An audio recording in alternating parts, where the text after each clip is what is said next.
जय गायत्री माता, जय गुरुदेव। आगे गुरुदेव जी लिखते हैं कि लकड़ी की छीलन या बुरादे का प्रयोग भारत में कई स्थानों पर होता रहा है, पर उसके परंपरागत उपयोग से अधिक लकड़ी का क्षय होता है एवं ऊर्जा सीमित मात्रा में प्राप्त होती है। न्यूजीलैंड में लकड़ी की छीलन के परिष्कृत प्रयोग से ईंधन के खर्च में 80% कमी आई है। वहाँ की कोऑपरेटिव डेयरी अपने बर्नर इसी माध्यम से चलाती है। भूगर्मी ऊर्जा प्राप्त करने के लिए ज्वालामुखियों के आसपास के क्षेत्र में पृथ्वी के छेद करके उबलते पानी के आसपास के क्षेत्र में जमीन की तलहटी में 150 से 300 डिग्री सेंटीग्रेड के तापमान पर विद्यमान रहता है।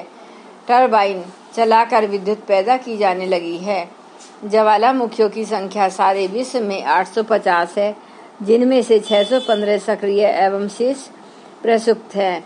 तथापि इन सभी के आसपास मीलों तक 1000 मीटर की तलहटी तक गर्म खौलता पानी उपलब्ध रहता है। हवाई द्वीप के इंजीनियरों ने किलो ओए ज्वालामुखी के पास 3 मेगावाट का एक विद्युत संयंत्र लगाया है, जो वर्तमान में तो प्रायोगिक स्तर पर है, पर इसके विस्तार की असीम संभावनाएं हैं। विद्युतीय जेनरेटर का संबंध यहाँ खौलते पानी से लेकर कर दिया गया है। ताप के दबाव से जेनरेटर चल पड़ता है और यह कभी न समाप्त होने वाली भाप बिना किसी वायु प्रदूषण के सतत विद्युत उत्पन्न करती रह सकती है।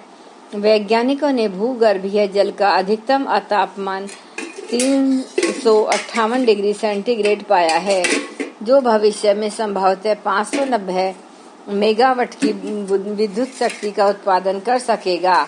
America, Italy, Japan, Germany, France में इस दिशा में प्रयोग हो रहे एक कैंप बानर स्कूल ऑफ माइंस ने पृथ्वी से हजारों फुट नीचे गर्म चट्टानों की ऊष्मा को एकत्रित कर उससे से विद्युत उत्पन्न करने में सफलता प्राप्त की है। पृथ्वी के भीतर ग्रेनाइट की जो परत विद्यमान है, उसके विषय में ज्ञात हुआ है कि यह 1/3 पृथ्वी के अंदर है। यदि इसकी ऊष्मा को प्रयोग किया जा सके तो ऊर्जा की पूर्ति आगामी 50 वर्षों के लिए मात्र इसी स्रोत से होती रह सकती है। पवन चक्की से विद्युत उत्पादन यूरोप वासियों के लिए कोई नई चीज नहीं है। ग्रामीण क्षेत्रों में खपत की जाने वाली ऊर्जा में से अधिकांश भाग हॉलैंड, इंग्लैंड जैसे राष्ट्रों में इसी माध्यम से मिलता रहा है। वायु प्रवाह की ग्रिड के अनुसार बड़े पंखों वाली गई पवन चक्कियों से विद्युत का बड़े पैमाने पर उत्पादन अमेरिका में प्रयोग स्तर पर चल रहा है। मैसाचुसेट्स विश्वविद्यालय के प्रोफेसर वी.ई. हिटोनिमस के अनुसार एक बड़े खुले मैदान में 850 फीट ऊंची 3 लाख पवन चक्कियां लगाकर उनसे टरबाइन चलाकर 2 लाख मेगावाट तक ऊर्जा प्राप्त की जा सकती है। पर यह तो बहुत बड़े पैमाने की बात हुई। हॉलैंड में 1 मेगावाट तक की क्षमता वाली कई पवन चक्कियां लगी हैं, जिनसे छोटे छोटे उद्योग चलाए जाते हैं। भारत में भी विशेषज्ञों ने इस पर बड़ा विशद अध्ययन किया है। उनका कहना है कि इस विशाल राष्ट्र में किसी भी समय कहीं न कहीं हवा तीव्र गति से चलायमान रहती है। इन सभी क्षेत्रों को एक पावर ग्रिड से जोड़कर 24 घंटे उस एक अकेले स्रोत से ऊर्जा प्राप्त कर सारे देश के औद्योगिक शहरों की आवश्यकताओं को पूरा किया जा सकता है। समुद्र ऊर्जा भी पवन ऊर्जा की तरह ऐसी है जैसे रिन्यू किया जा सकता है। ब्रिटेन के आसपास अटलांटिक महासागर है। मात्र उसकी ब्रिटेन के तट को छूने वाली सागर लहरों में औसतन 80 किलोवाट प्रति मीटर अर्थात 120,000 मेगावाट की ऊर्जा उत्पादक क्षमता है।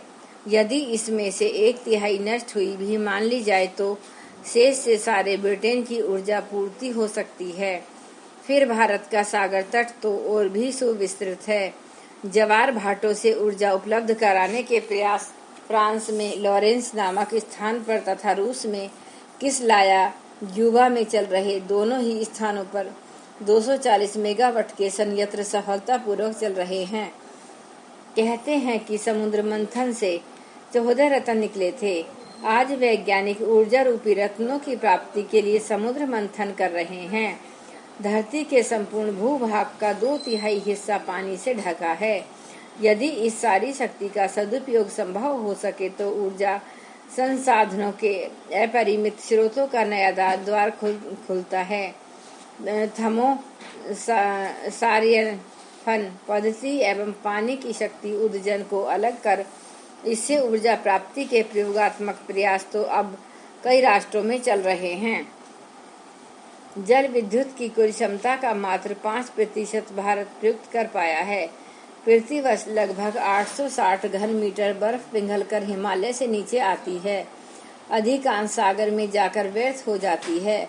विशाल नहरों एवं जल भंडारों के माध्यम से उत्तरी व दक्षिणी भूभाग से 9,500 लाख एकड़ फुट जल एकत्र कर उससे जल विद्युत प्राप्ति की योजना का प्रस्ताव गारलैंड नहर योजना के रूप में काफी समय से है, पर आधुनिक तकनीकी क्षमता का अभाव, भूस्खलन का भय, जलवायु में विषम परिवर्तन जैसे दुष्प्रभाव इस योजना को कार्यान्वित नहीं होने दे रहे हैं। अभी भारत में 40,000 मेगावाट विद्युत जल से निकाली जाती है। यह अभी भी काफी खर्चीली, अधिक समय लेने वाली तकनीकी है। धन्यवाद। यह पुस्तक युग परिवर्तन कब और कैसे, यह गुरुदेव जी द्वारा लिखित है। अब एक बार गायत्री मंत्र हमारे साथ साथ। ओम भूर्भुवः स्वः तत्सवितुर्वरेण्यं भर्गो देवस्य धीमहि धियो यो न प्रचोदयात्।